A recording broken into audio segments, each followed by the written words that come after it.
In the world of Kenyan politics, alliances can shift quickly and loyalty is often tested.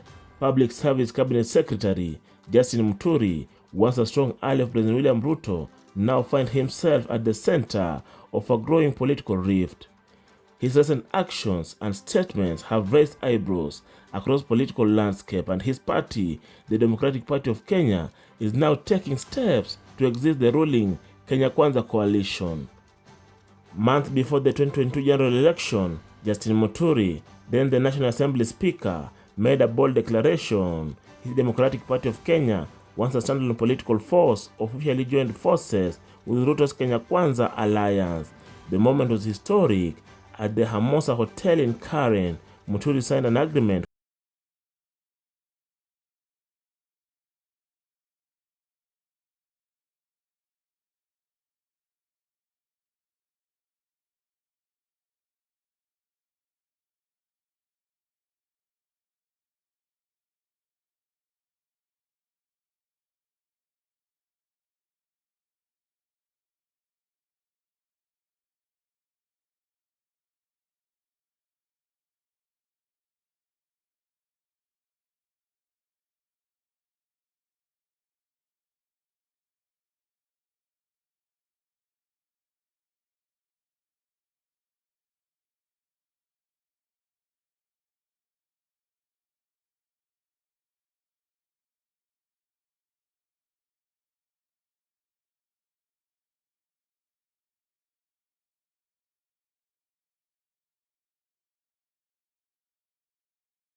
issues in DRC. Eh? This is a very serious issue. I mean, the number of people that have died are so many that it should prick the conscience of any right-thinking leader in this country. This was just the beginning. Muturi continued his vocal dissent, particularly focusing on the government's handling of infrastructure projects. In February 2024, Muturi took the National Assembly's Departmental Committee on Labor, where he criticized Ruto's administration for initiating new infrastructure projects without finishing those from previous administration. He raised concern about funding shortages and poor planning, which have left many projects incomplete.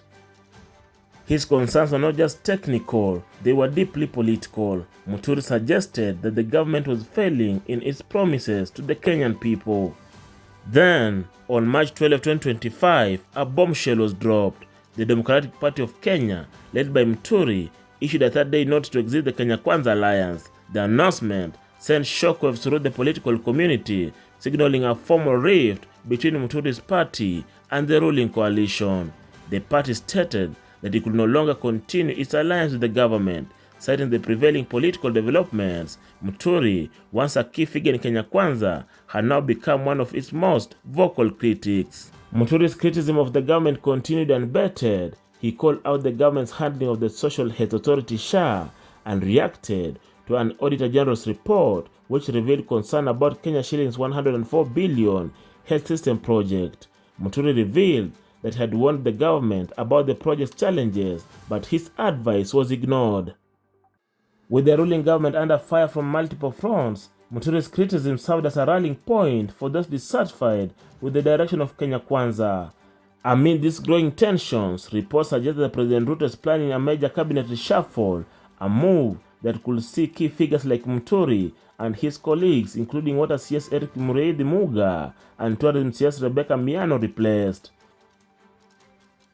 Muturi's future in the cabinet appears uncertain. If the reshuffle proceeds as expected, it could not only signal the end of his political career within Ruto's administration, but also mark the culmination of his political departure from Kenya Kwanza.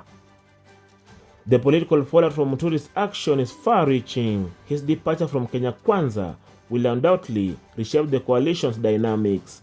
The once solid alliance between Muturi and Ruto is now in tatters, and many are left wondering how the president will manage these growing political fractures. As Ruto prepares to reshuffle his cabinet, he must now contend with the loss of a key ally, but more importantly, he faces the challenge of maintaining the unity of his coalition while managing the political fallout from his own party members. Justice Muturi's journey in Kenyan politics has been one of loyalty, betrayal, and a constant shifting of alliances. As his party moves to exit Kenya Kwanza and the government prepares for a reshuffle, the future of both Muturi and President Ruto's government remains uncertain. The next few weeks will be crucial as Kenya watches these political machinations unfold. Kenya's political landscape is never static, with Ruto-Muturi saga just one chapter. Many more twists lie ahead in this ever-evolving